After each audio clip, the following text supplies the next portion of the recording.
Les nouvelles étaient bonnes au palais de Buckingham avec le retour prochain annoncé de la princesse Kate Middleton. L'épouse du prince héritier William fait son plus grand retour aux fonctions royales depuis la fin de son traitement contre le cancer en participant à la cérémonie d'accueil de la visite d'État au Qatar.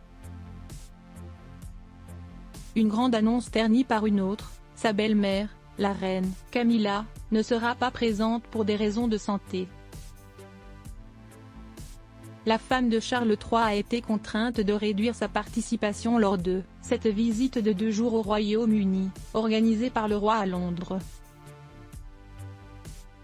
Le roi d'Angleterre accueille le cheikh Tamim bin Hamad Al Thani et la première de ses 3 épouses, Sheikha Jawhar, lors d'une cérémonie en grande pompe à Whitehall. Kate, 42 ans, assumera encore plus de fonctions royales que prévu lors de la visite d'État, ce qui a été décrit comme un signe positif dans les cercles royaux. Elle participera à l'accueil officiel sur Horse Guards Parade et à une procession en Calais jusqu'à Buckingham Palace, avant d'assister à un déjeuner privé.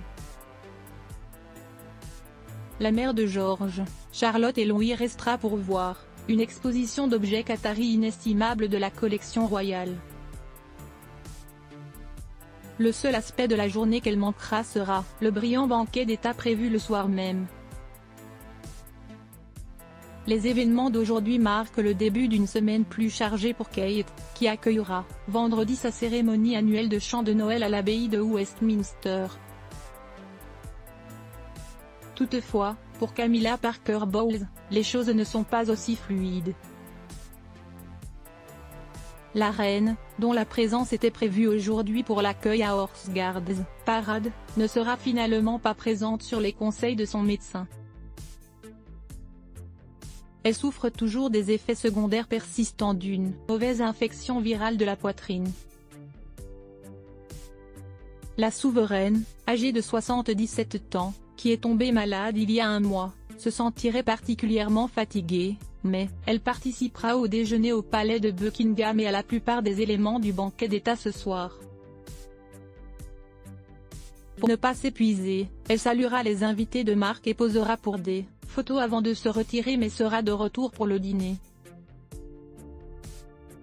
Un premier diagnostic a été annoncé il y a près d'un mois, le 5 novembre, lorsqu'il est apparu qu'elle avait été contrainte de se retirer du chant du souvenir à l'abbaye de Westminster, puis d'autres événements au cours du week-end, y compris le cénotaphe, pour rendre hommage aux morts de la nation. En tant que fille d'un ancien combattant de la Seconde Guerre mondiale décoré à 2 reprises, la reine prend ce genre de rendez-vous très au sérieux. Son absence était donc le signe qu'elle se sentait très mal, ont expliqué des sources proches au Daily Mail. Camilla a pris plusieurs engagements publics depuis lors, y compris la réception diplomatique annuelle mais a parfois dû réduire le temps qu'elle passait en public.